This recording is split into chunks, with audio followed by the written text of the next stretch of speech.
Hot takes with the good robot. Hot takes with the good robot.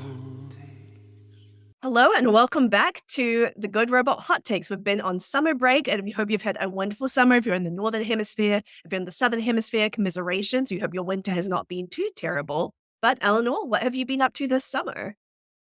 Oh God, nothing much. 2 days ago, I gave myself a stitch writing emails, which I wasn't sure whether was normal or not. I went on, there was like a really romantic holiday that I wanted to do, but because I'm eternally single, I did it with a friend of mine called Michelle, who is a historian of biometrics at MIT. And we made it really romantic anyway, and it was lovely in Italy and yeah, really cute. What about you?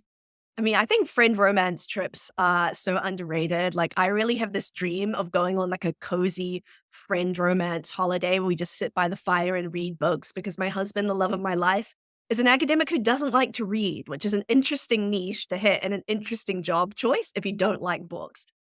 So yes, this is my goal. I'm like, just need to go on that cozy cottage holiday. This is what I want from somebody that comes on holiday with me. I want to go somewhere where we can both like work to like sit and read together, and you know they're there, but like they're not necessarily saying anything. Like that's my dream. Exactly. And I'm like one of those people who goes to bed at like literally between 9 to 10 p.m. So I'm very much into that very like wintry vibes where everything shuts at like 4 p.m. and you're like, the day is over. I'm going to go bake and eat and sleep. I'll do nightlife on behalf of the both of us. Yes. Yeah. Eleanor is a big nightlife person for anyone listening. And I'm a big only awake for 6 hours a day person. So I am definitely not a nightlife person, but Yeah, I actually went gave a talk at a festival dressed as my flamingo, Fiona. Somebody lent me a flamingo costume and it was a real perk. I feel like Fiona and I have become one.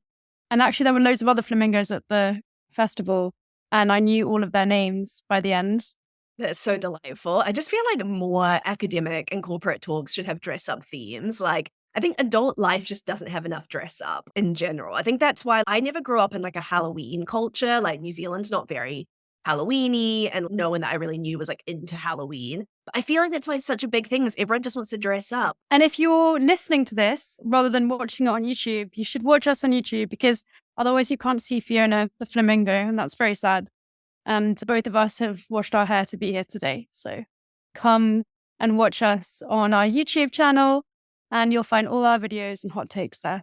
Absolutely. Well, oh yeah, sorry. At the beginning of this, you asked what I've been doing with my summer, and then we got distracted by Halloween and dress ups. Not a lot of dress ups this summer, but I was in Japan for 2 weeks, which was hugely exciting. It was in September. It was so hot. Like, not very cute fun fact about me is like, I don't really sweat as a person. It's very rare. Like, but then because it was like high 30s, super humid, racing around all day. Like, finally, I was like, I am sweating and this is unpleasant and I do not like it. But yeah, Tokyo was amazing. I was there for like a digital ethics conference, and everyone who was there was absolutely brilliant. I will definitely not be invited back because I vomited partway through my presentation, my first time ever doing that. That was very disgusting. I got out of the room, so it was fine, but it was a bit of a low light. But apart from that, my trip was great. So I was there discussing some of my research. I co-chair this project called the Global Politics of AI at Cambridge. And one of the aspects of my work is I think a lot about race and racism and how that shapes AI and also the kinds of movements we see in international politics relating to AI development and deployment. I'm so sorry you're sick. Like a real nightmare. It's like taking off a layer of clothing during conference presentation and actually you're naked. But I'm sure you handled it beautifully and with a lot of grace. I wish. I asked a friend afterwards and she was like, wow, you've had like every stress dream that I've ever had about giving a presentation. You've had it in real life. And I was like, thank you. Thank you, Becky. I really appreciate that. But my stress dreams are always about driving. So I'm a really bad driver. So it's always me slowly going backwards in a car, unable to stop. Oh, really? Mine are like wild. They're on par with Tarantino's kind of hell scenes. Like someone's attached to a medieval spinning wheel. I'm taking the trauma, I think, hopefully on behalf of like lots of people who are having peaceful sleeps. That's my hope. So today we're here talking about a topic that is very dear to your heart. As a BBC New Generation thinker, this was the subject that you were giving radio shows about. So can you tell us a bit more about what techno-Orientalism is? Yeah, absolutely. So a lot of my work focuses specifically on anti-Asian racism and AI, and I like to look at that through the lens of politics and international relations, because I think a lot of the scholarship and a lot of the activism that we've seen around AI and anti-Asian racism has often been very focused on like what we might call the aesthetics of AI, or on these kind of surface level representations on AI. And what I'm interested in doing is saying, actually, how can we trace various kinds of historical forms of racism through these new technologies that are emerging? And I'm definitely not the first person to do this. There's so much amazing work in fields of scholarship like Asian American studies and Asian diaspora studies that's been thinking about this. And like one term that's been really productive and helpful in thinking about this is the idea of techno-Orientalism. So in 1978, the Palestinian academic Edward Said coined this very influential idea of Orientalism. And so Orientalism was a critique of how Western academics tended to perceive the so-called East or the so-called Orient very, very broadly conceived. So Said was mainly talking about the MENA region, but the location of what we think of as the East or the Orient shifts quite a lot over time and space. And so crucially, Said argues that the West tends to portray the East as backwards and feminine and barbaric in comparison to itself, which it portrays as modern and forward thinking and progressive and evolutionary. And Said argues that the West portrayal of the East has not that much to do with the East itself, and it has much more to do with the West's own perception of itself, right? So these myths about the East are really important for the West's own self-constitution of its identity. It needs those ideas to deal with the crises of identity it faces and to deal with its crises of modernity. And so techno-Orientalism builds on that idea. It says, okay, well, one of the distinct things about Orientalism is this idea that the East is the past, right? That the East is stuck in this pre-modern period. But particularly in the 1980s around Japan, we start to see a different kind of racialization. We start to see parts of the East, like Japan, getting portrayed as both barbaric and pre-modern, but also hyper-futuristic, usually in a bad way. So places like Japan were often used to code a kind of dystopian future. But we see this kind of pivoting between past and future. So Morley and Robbins coined this term techno-Orientalism to show how technological development and ideas of being really technologically savvy, being major tech producers, were getting entwined or bound up in these Orientalist ideas. And so techno-Orientalism, very broadly defined, we might say, is the positioning of the East or different parts of the East as both hypo and hyper-modern, as both technologically very advanced, but morally and culturally deficient. And again, this is sort of a projection that's used to grapple with the West's own crises of modernity, its crises in relation to its own technological development, its self-perception of itself on the world stage. And so it continues to be, I think, a very important cultural and political force. So the Orient is perceived as something that is the scapegoat, but is also cast out, forced out in order for the West to be able to create an identity for itself in line with its own values and principles. Yeah, exactly. It's this kind of sense of tension that is needed, this kind of queasy fetishization and fear, where the Orient is both very desirable, but also very fearful. And so there's been critique, for example, by like the colonial school of thought from Latin America, which has said that only Asia had this privileged position to be considered the capital O other, to be considered the kind of binary counterpart to the West. I think that it's a really interesting part of this much longer story of thinking about race and power and coloniality and how that's affected different regions of the world and different peoples in very distinct and different ways. Can you give us some examples of techno-Orientalism? Yeah, sure. Because I recognize it's also just like a super long word, and that's why I wanted to take time to break it down and where it's come from. Maybe also then tell us, because I think, people are like, oh, why do we need such a long word? But that word, it has a lot of meaning within it. So yeah, justify the word. Why do we need the word? Yes. Got examples of it. It's a very mouth chunky word, right? And that's why, again, I do a lot of work on radio, and I try to sometimes avoid saying this very long phrase because I worry it just switches people off immediately. But why I like to bring back and use this term techno-Orientalism is because I think Orientalism is such a powerful critique of an idea of what it means to be quote unquote Asian, or such a powerful critique of this ideology of Western supremacy and dominance. And I think, techno-Orientalism captures not only the sense of technology as like a really central role in the West's own self-perception of itself as modern and as progressive. And there's been really interesting historical work by people like Michael Adas that traces the way that technology has been a really central part of ideas of white supremacy and Eurocentrism.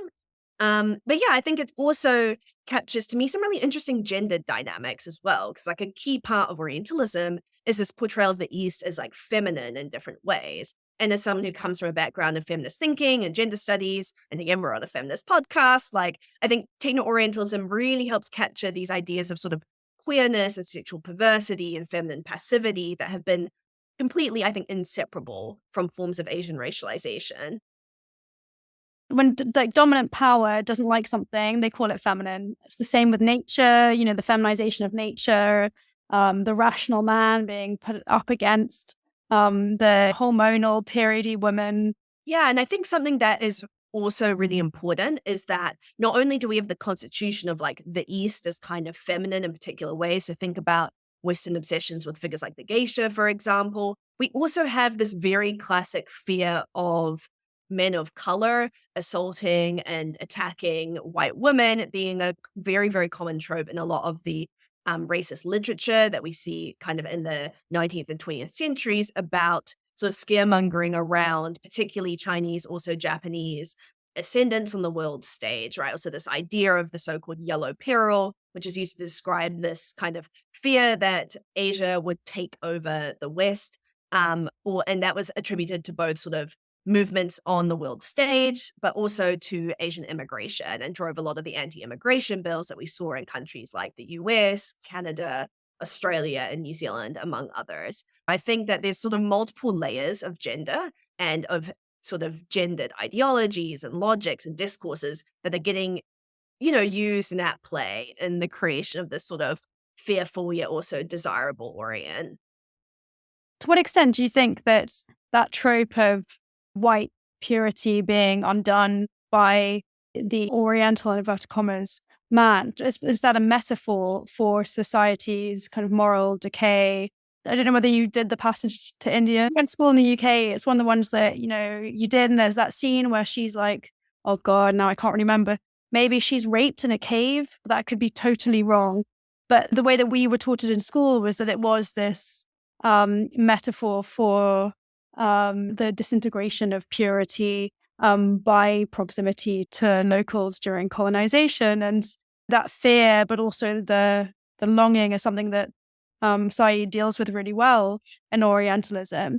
The desire for the Orient, for detail and beautiful things. You get that a lot in science fiction, like Blade Runner and Ghost in the Shell. I think one of the most common sort of manifestations of techno-Orientalism is the genre of cyberpunk. And this, again, emerged in the 1980s at a particular moment where cyberpunk was both an expression of countercultural feeling of pushing back against the man, of establishing the rights and the identity of the individual against the sort of overarching corporate power of the machine. But it was also very, very entangled with a set of distinctly, I think, US white fears to do with a technologically ascendant Japan, and also to do with the US's own crisis of identity, a term I keep using, following the end of the Cold War in the 1990s and trying to make sense of itself within this new world order.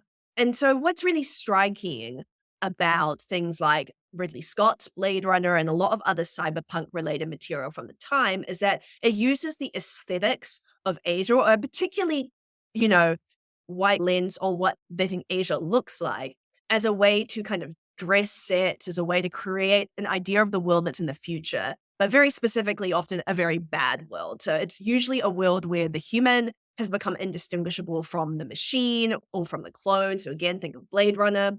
And to me, I think it's not an accident that that future, where human and machine have become inseparable or indistinguishable, is often portrayed as an Asian future, because we have a really, really long history in the US, in the UK, of thinking about Asian people and racializing us as machine-like or automaton-like. And so, I think that it is a way that Asian people are being dehumanized. And so I think, unfortunately, in a lot of sort of very canonical works of Western science fiction, we see that dehumanization being replicated. And this is where I think techno-Orientalism is also an important concept, because I think it's quite different in the kind of critique it's making to other critiques we see of a lot of these kind of Western white science fiction canons. Because if we look at, say, like Afrofuturism, for example, a lot of that is trying to counter the fact that Black people and many other peoples of color are often just totally erased from science fictional futures, right? We don't even figure into these visions of futurity at all. And that links to those ideas of pre-modernism. Whereas I think, of course, we see that trope a lot of the time with, Asian people. Again, the set dressing with kind of visual markers of a very stylized idea of Orientalness or Asianness is not always accompanied by like Asian people. Astria Suparak is an artist who has a whole project called Asian Futures Without Asians. But at the same time, it's also trying to contest the way that we appear in these futures and like what Asianness is meaning or doing in that context. Yeah, it's an Asian future, but it's Scarlett Johansson with all the controversy that came around that. Mhm. And at the moment, we're still just beginning to break down that assumption that made in China means mass-produced, poor quality, with a lack of creativity, possibly a copy of something that was created elsewhere. Yeah, and I mean, I think this idea of, China as like a human factory has been a really central trope in a lot of techno-Orientalist representations. And so here I'm drawing on a fantastic edited volume called Techno-Orientalism by Ro Huang and Yu, and I'll link that in the show notes and on our website. So you can find that. Really highly recommend it. And I think to me, it's interesting that these critiques of China as a human factory, they're very, very, very important critiques to make of labor conditions and of the extractiveness of mass production capitalism. But, it also completely underplays the extraordinary work of Chinese creatives. And B, it's often naturalized or seen as something inherent to what it means to produce Chinese goods, what it means to be Chinese. It's seen as very much an output of culture, rather than to do with the machinations of global capitalism and to do with the distinct political and economic circumstances that have led to this kind of production being considered valuable or being normalized. And, this is a constant problem we see with technology on the world stage as well, or AI, as we see certain kinds of political or economic policies being treated as this kind of natural output of culture. And that to me is really homogenizing and quite dangerous. How? Tell us how. How is it dangerous? I see this a lot with a particular kind of rhetoric around the idea of an AI arms race between the US and China. And to be clear, I'm not saying that there aren't like meaningful national security objectives that, say, the US will have, but rather that the issue is with the way that this polarization is being set up between the US and China. I think I see a lot of the rhetoric around the AI arms race as being built on particular kinds of racial foundations. So there's already really good critiques of the AI arms race rhetoric. So the idea that countries are competing to produce the best AI as fast as possible.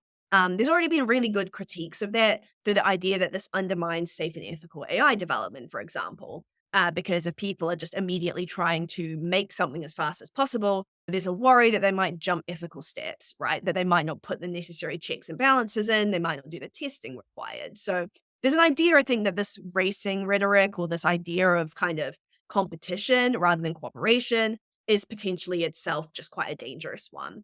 But we also, I think, see two different kinds of like racial ideas at play. And the first is this idea of a clash of civilizations. So in the 1990s, there's a political theorist called Samuel Huntington who wrote this very famous essay, very notorious essay called The Clash of Civilizations. He argued that following the fall of the post-Cold War order, the main conflicts on the world stage were going to be quote unquote civilizational. So they were going to be cultural and to some extent ontological in nature. And this didn't mean that conflict was going to be inevitable, but that when conflicts occurred, they were going to be a lot more intractable. And there's really good critiques of this theory by people like Said himself, for example. But I think to me, what's really worrying is we see a lot of that civilizational rhetoric at play in the way that people are talking about AI development now. So, for example, there's very much this idea of American values, right? It's this idea of AI needs to be developed with American values and that the AI arms race is a values competition. It's not just a technological competition. And again, I'm not saying that technology doesn't have values. It's obviously like totally inimical to the whole of science and technology studies. I am interested in that nationalistic move of saying that our technology is distinctly representative of our national culture and that it's kind of diametrically opposed to all the technology produced by another supposedly entirely distinct culture. Yeah, and so I think that's one way I see it playing out. The other way I see it playing out is building on these kinds of racial ideas that I've mentioned previously, techno-Orientalism, the yellow peril, this idea of China being portrayed as like a distinctly ominous civilizational threat compared to, say, like other European countries or like the UK or Germany, that there's kind of a racial history that rhetoricians and politicians can draw on to make their case, to make this threat seem even more frightening. And that has a real impact on the lives of Chinese Americans, of Chinese diasporic people around the globe. And I think sometimes that cost is not necessarily, acknowledged or dealt with in a very meaningful way. Yeah, so they're willing to just throw people under the bus, real people, real population. So it's kind of rule by hate rather than by love. Yeah, and I think as well, and again, like I in no way want to ever condone like the extraordinary state violence committed by the CCP or many, many of China's authoritarian and really awful policies. But I think there's also a real harm in treating Chinese people outside of China's borders as sort of inherently somehow representative of China's interests, as sort of sleeper agents for the Chinese state. And unfortunately, this has been, I think, an outpost or kind of has been an outcome of this AI arms race rhetoric and kind of the broader rhetoric around Chinese economic and technological espionage. And we've seen really tangible evidence of this, such as the government's 2018 to 2023 China initiative, which prosecuted largely, I think it was 88% of the people prosecuted were people of kind of Chinese origin as supposedly committing economic espionage. Very few of those cases actually resulted in a successful prosecution. And it led a lot of Chinese American academics and academics of Chinese descent feeling very, very frightened and existing in kind of an atmosphere of hostility and fear and feeling like they couldn't do their research, they couldn't apply for federal funding pots anymore. And I think it contributes to this longer history of portraying Asian Americans as these perpetual foreigners or these perpetual outsiders, people who will never be fully American or fully loyal to America. And so, I think that there's, again, like a real lived kind of fear or a lived experience that is very painful that comes from these otherwise quite abstract seeming languages. So many reasons for why we shouldn't be perpetuating this narrative of, oh, China is a major threat and, we must beat them. We must really worry about them because it's something I hear really often. It's definitely something that, when I hadn't met you and I didn't know as much, something that I thought before. And it's an attitude that's brought forward as well by the media. So lots of reasons that you've given us to think critically before we say generalizations about the relationship between Western and Chinese tech development.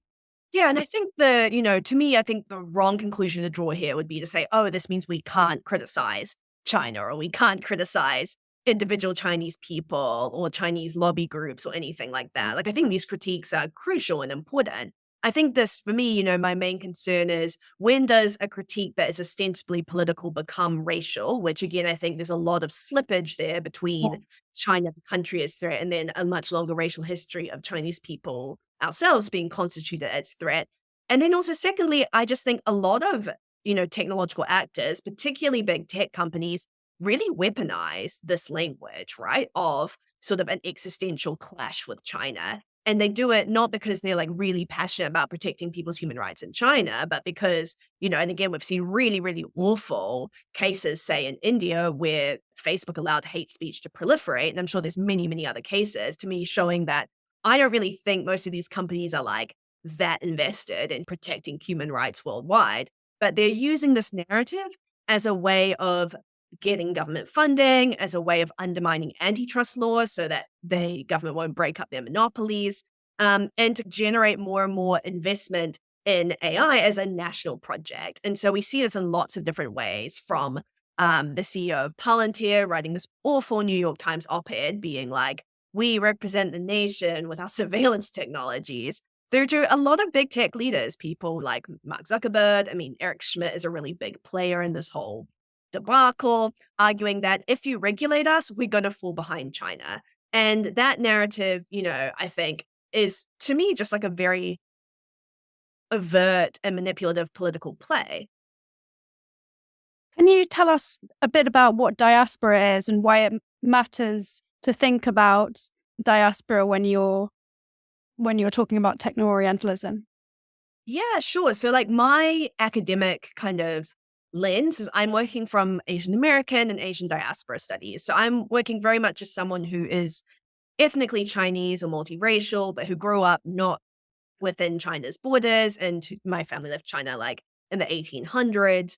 And so, thinking about the distinct experience of what it means to be racialized as a Chinese or as an East Asian person in majority non-Asian societies. And there's a huge amount of fascinating literature on this, from everything from the experiences of the Japanese diaspora in Mexico. I have a friend who does phenomenal work on this. I'll also link her work in the show notes and on the webpage, Jess Harada, through to the experiences, particularly of trafficked and indentured Asian laborers from China, from India, from various parts of Asia, all around the globe. And, I think paying attention to how these transnational labor flows were really fundamental for the development of modern capitalism has been a major preoccupation of Asian American and Asia diaspora studies. But I think it's really important to highlight that that's the position I'm coming from, because I think Asian American and Asian diaspora studies has a very different idea of Asianness or of Asian racialization compared to someone who's maybe grown up in a majority East Asian society, right? The perspective that I have is going to be very, very different from someone who was born and grew up, I think, in China. And I'm the first person, I think, in my family to go back to China for like quite a few generations. Definitely my mom's never been. Like, I went when I was about 17. But yeah, so I think these positions are going to look different. So diaspora very broadly refers to these kinds of transnational people flows. It's a very contested concept. It's very complicated. But I do think that diaspora studies is not only important and useful for thinking about race and racism, but also more broadly to think about how cultures aren't these closed off homogenous entities like maybe Samuel Huntington would like us to think, but have always been really complexly intertwined in different ways. Who's Samuel Huntington? He's the Clash of Civilizations guy. He's a very, very influential, unfortunately, political theorist, but also quite controversial. Gotcha. Thank you. Sorry, I left my brain in the sink washing up at 1 a.m. Last question. There are lots of amazing science fiction writers and innovators who are creating different visions of what it means to be Asian in the future. Can you talk to us a little bit about them? Yeah, absolutely. I mean, this is something I am really, really passionate about because I think there's so many phenomenal fiction writers and poets and artists who are doing really insightful and beautiful work. Someone who I really think does extraordinary work is Larissa Lai, who wrote the novel Saltfish Girl, also The Tiger Flu, and has a set of poems called the Automaton Diaries. And interestingly, one of those poems is a very long form poem written from the perspective of Rachel, the replicant in Blade Runner. And so I think that's just really beautiful. I have so many books ordered. Like, my husband is freaking out. Our house cannot take more books. But then Asian diasporic authors just keep publishing more and they have to get them. And now it's become a problem. But yeah, I'm also, really love some of the video essay work that people like Michelle Huang have been doing to think about how sort of Asian people have been racialized in Hollywood and in more popular films, and thinking about how we can subvert or how we can push back against those tropes. And my current kind of like thing that I'm really interested in is how Asian American and Asian diasporic writers are specifically thinking about the intersections of technology, race, and climate crisis. So we had Stanley Chen on the podcast who wrote Waste Tide. That continues to be one of my favorite books. But also, again, Larissa Lai's work and many other sort of Asian diasporic authors are really grappling with that particular problem. And so that's what I'm writing on a lot at the moment.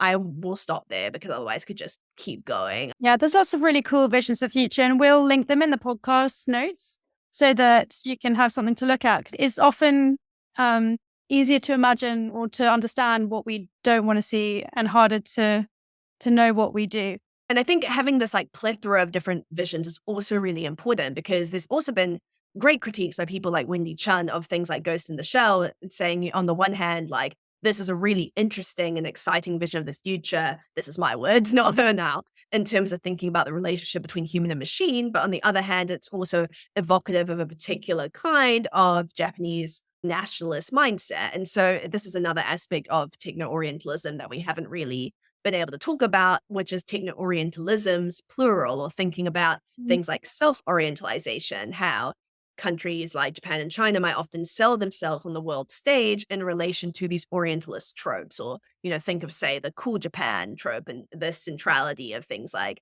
manga and anime and how Japan sells itself on the world stage, different kinds of Asian soft power through things like K-pop and J-pop. So, I think this is just a topic that we could literally talk about for days. I'm still learning a lot about it. But yeah, it's been a real passion project of mine for the last few years. So it's been very nice to get a chance to chat about it. Well, thanks so much. Hot takes with the